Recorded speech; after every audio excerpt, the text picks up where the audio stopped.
I've been in borderline treatment for, 6-7 years now. And, narcissism comes up a lot in this treatment for me. And part of, where I've messed stuff up is sort of like narcissistic defenses and rage and injury coming into play. So it's like, it's to my advantage to accept that part of my diagnostic profile to try to get better.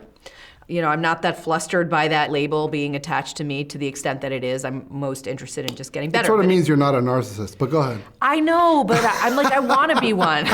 I want identifiable troubles. But you're like a wannabe, like me. Like you're... But why do you want to be? Why would I want to be? Like, it's not good. I mean, wannabe is sort of tongue-in-cheek, right? Like, yeah. This highlights another... kind of trope in my world, which is the medicine can become the poison. Everybody needs some narcissism. You cannot function in this world without it. You've got to think that you're worth something and that you're of some importance.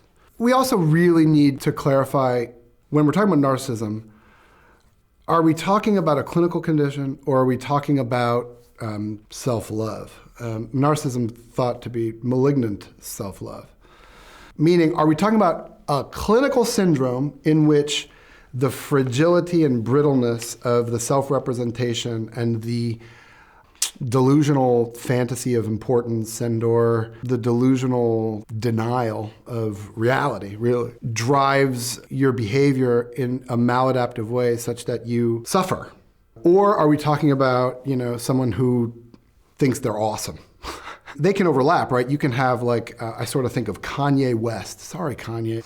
Kanye acts like he's self-important, but he also behaves in just a patently obvious self-destructive narcissistic fashion. So I read this book, this Neville Symington book. Oh, I don't know about it. What is it? It's so good. So essentially what he says with regard to narcissism is that basically the narcissistic structure or whatever is about holding this fantasy of who you are and who the world is in relationship to you. And you don't want anything to disrupt it, because if anything comes in and tries to, chisel away at it, you will see some of the painful truth of the not what you've achieved, the not what you look like, the that you're mortal, all of these things that then you have to really feel and contend with. So narcissism inherently holds on to sort of living in a closet and living in darkness. The general gist of his book is that it's all about keeping you away from being aware of yourself.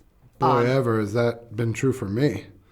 How many years of failed psychotherapy? Just ask my wife.